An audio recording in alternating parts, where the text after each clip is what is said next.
તો એના માટે મચ્છર ના બને તો મચ્છર અંદર પાણીમાં જઈ શકે તો ઈડા મૂકે ને એને જવા દઈ દેવાનું. શું કરવાનું? હવા ઢાંકણું બંધ કરી દેવાનું.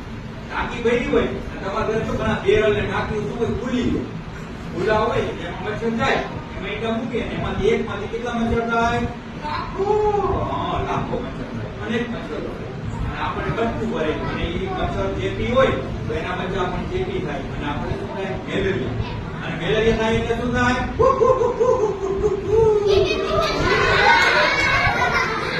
ઠંડી લાગે ને, બરાબર?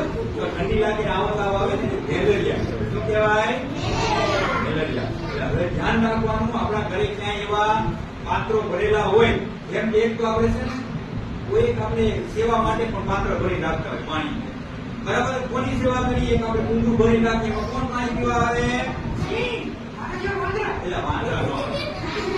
એમાં કોણ પાણી પીવા આવે? નાનું પાત્ર આપણે ઘરે રાખીએ. કોણ પાણી પીવા આવે? ચકલી, બધા પક્ષીઓ, બરાબર?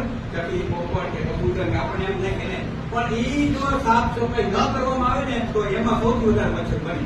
કારણ કે આપણે ખબર ન હોય, પાણી એમાં નાખતા હોય, આપણે સેવાના ભાવથી રાખેલું હોય અને મચ્છર કેમાં બને? તો એવા ચકલાના જે પક્ષી બધું હોય, બરાબર? પછી ઘરે ક્યાંય ફ્રીજ હોય એની પાછળ કે ભરાય, ખબર છે ને?